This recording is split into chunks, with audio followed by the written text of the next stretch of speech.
देखो मोटरसाइकिल सुबह सुबह जब स्टार्ट की जाती है ना तो बड़े जोर से उसको गियर में डाला जाता है। ऐसे तुम अपने को गियर में डालो, 2-3 किलोमीटर दौड़ लगाओ, दंड बैठक मारो, पसीना पसीना हो गए, आप स्वस्थ रहोगे। रोज व्यायाम करना चाहिए, हर मनुष्य को करना चाहिए, 15-20 मिनट तो करना चाहिए। बताओ इतने में व्यायाम कौन करता? रोज सुबह ब्रह्म मुहूर्त में उठ के। अब व्यायाम कोई करना नहीं चाहता कि सुबह ब्रह्म मुहूर्त में उठे, आधा घंटे शरीर को हम थोड़ा व्यायाम करें। तो थोड़ी देर हमें लगता है कि अगर आप 20 मिनट, केवल 20 मिनट दंड बैठक, आसन, प्रणाम, कुछ भी ऐसा जिससे आपके पसीना आ जाना चाहिए। अब एक ने पूछा कि आप व्यायाम करते हो? हाँ, क्या करते हो? वो बताए, हम कहा ऐसे तो दिन भर करते रहो, कोई फर्क नहीं। 10-15-20 मिनट मतलब इतनी जोर से। ब्रह्मचर्य से स्मृति पवित्र होती है, ब्रह्मचर्य से डिप्रेशन दूर होता है। और तुम्हें ब्रह्मचर्य रहित करने के लिए हस्तल किया कहती, यही तो मूर्खता है। ब्रह्मचर्य से जो महानता दे वो तुम्हें ब्रह्म पहले तो मार दिया उसने। ब्रह्मचर्य का नाश करना सता दिया तो मार तो दिया ही उसने। कहाँ से औषधि देगा? नींव नष्ट कर रहा है, बिल्डिंग बनाना चाहता है। शरीर की, जीवन की, स्मृति की, सबकी नींव है ब्रह्मचर्य। 3 बार किसी स्वस्थ आदमी को हस्त तुम बता दो, अगर 2-4 महीने में डिप्रेशन ना आने लगे तो हमें बता देना, तुम डिप्रेशन से दूर हो। अरे ब्रह्मचर्य वीर नाश और उसकी दिमागी स्थिति को पुष्ट करना चाहते हो, वीर नाश करके, जबकि वीर से दिमाग की स्थिति पुष्ट होती है। खून को मत करके वीर बनता है। एक मनोवाह नाड़ी है अंदर, संचालित हो जाती है। कहीं वीर नहीं पूरे शरीर में, किसी डॉक्टर से पूछ लेना।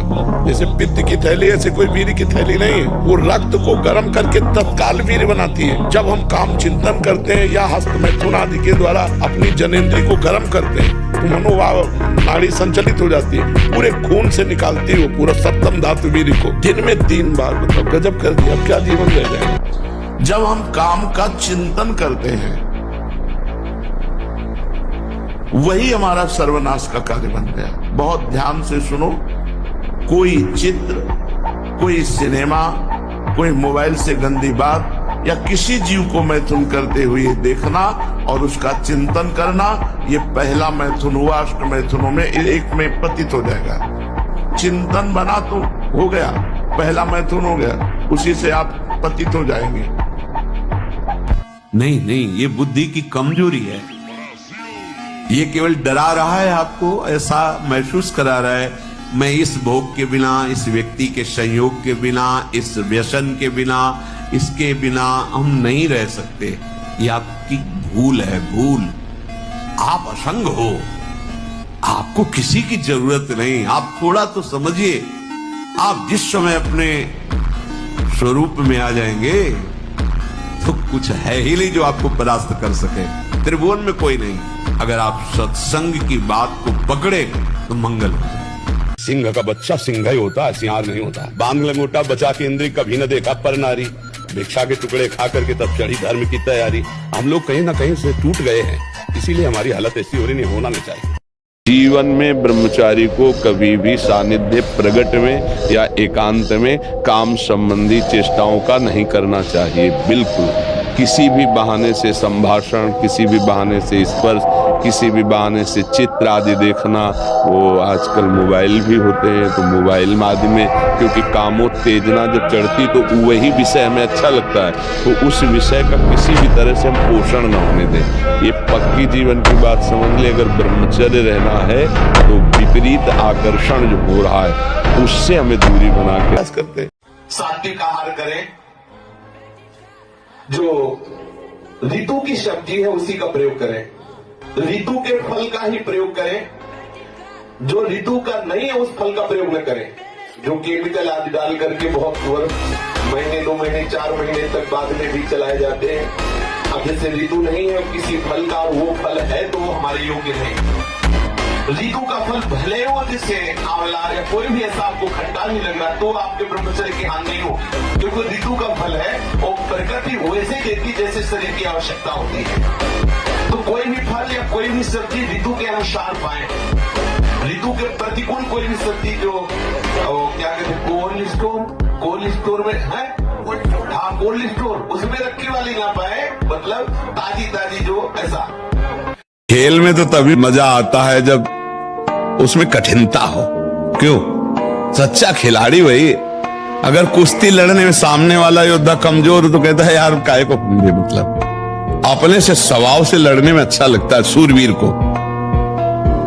गेम खेलने में तो तभी जब कठिनता हो। हमको जो गेम दिया गया है इसमें माया विघ्न डालती है। हमारे पास बल भी है तो भगवान का।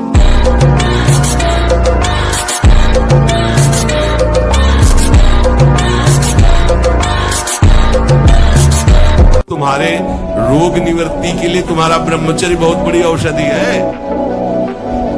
मान लीजिए कोई भी रोग तुम्हें परास्त नहीं कर सकता, बड़े से बड़ा भयंकर रोग भी परास्त नहीं कर सकता अगर आप ब्रह्मचारी हैं। मन, प्राण और वीर, ये तीनों का एक तारतम्य है। एक कंट्रोल में हो जाए तो ये दोनों कंट्रोल में हो जाएंगे। जैसे भजन में डूबने का जब समय होता है ना एकदम, तो प्राणवायु चल रही कि नहीं चल रही इसका भी पता नहीं, इतने सूक्ष्म हो जाते हैं प्राण। मन एकदम शांत, एकाग्र, फिर कोई भोग वासना नहीं।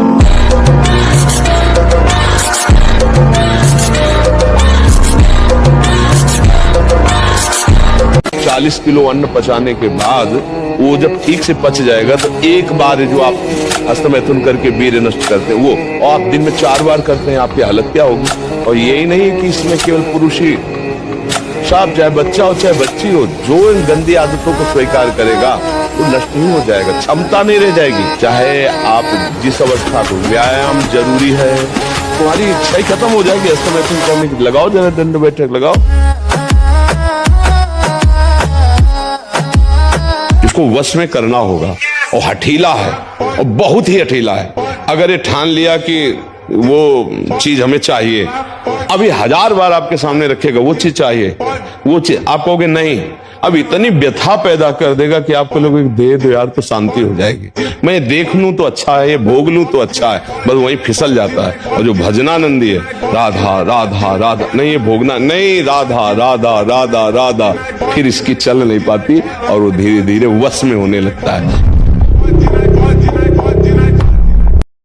जिसको ब्रह्मचर्य धारण करना है, ध्यान देकर सुनिए। सबसे पहला कार्य उसकी दिनचर्या में, चाहे बच्चा हो चाहे जवान हो या जो कोई भी हो, सूर्य उदय के पहले रात्रि के चौथे प्रहर में ही जाग जाना चाहिए। अपने तो अर्धरात्रि के बाद ही जाग जाते हैं। चौथे प्रहर में प्रातः 4 बजे बिल्कुल जग जाना चाहिए।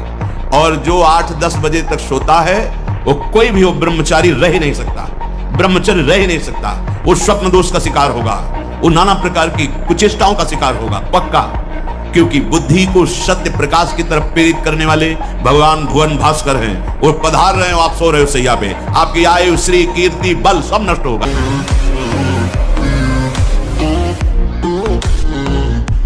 हर व्यक्ति की अपनी एक दिनचर्या होनी चाहिए।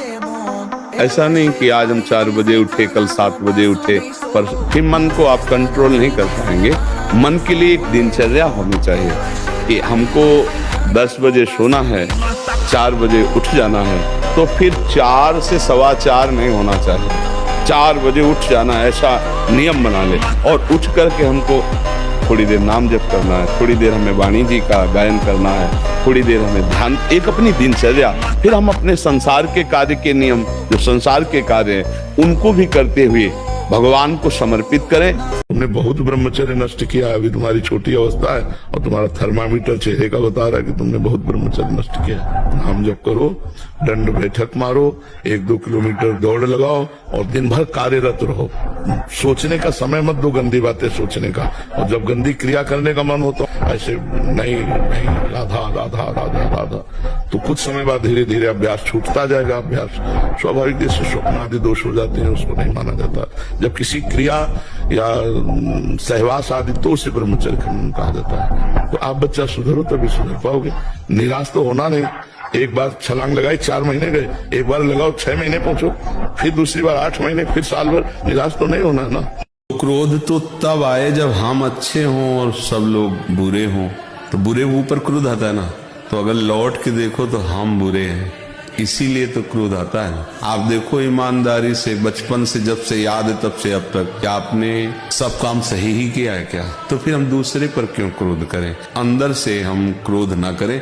अंदर से क्रोध करने पर फिर हमारा हृदय मलिन हो जाएगा। फिर अगर हम संभाल ना पाए तो हिंसा आदि दोष हो जाते हैं। क्रोध से कभी किसी को लाभ आज तक मिला नहीं है। जब कभी किसी को लाभ मिला है तो क्षमा से मिला है, क्रोध से नहीं मिला। आप क्षमा करो। तो बोले अगर हम क्षमा करते रहेंगे तो बढ़ जाएगा और हमें सताएगा। नहीं, वो स्वतंत्र नहीं है, ईश्वर है ना। हजारों हिरन घूम रहा है, लेकिन जिस हिरन का भोजन निश्चित हो गया है शेर को, उसकी दृष्टि उसी पर जाएगी और वो हजारों को छोड़कर उसी के पीछे भागेगा। केवल उसी का, दूसरे को खरोच भी नहीं मार सकता। ऐसा विधान ईश्वर का सब कुछ है। हमको चाहिए कि हम उसके विधान में राजी रहें, गुस्सा ना करें। क्या मुर्दे जैसा जीवन, जो इंद्री जैसा चाहे वैसा डाउन कर दे, जैसा चाहे वो हमें शोक दे दे, दुख दे। थोड़ा सा साहसी बनो। तुम भगवान के अंश हो, तुम कुछ भी कर सकते हो, कुछ भी।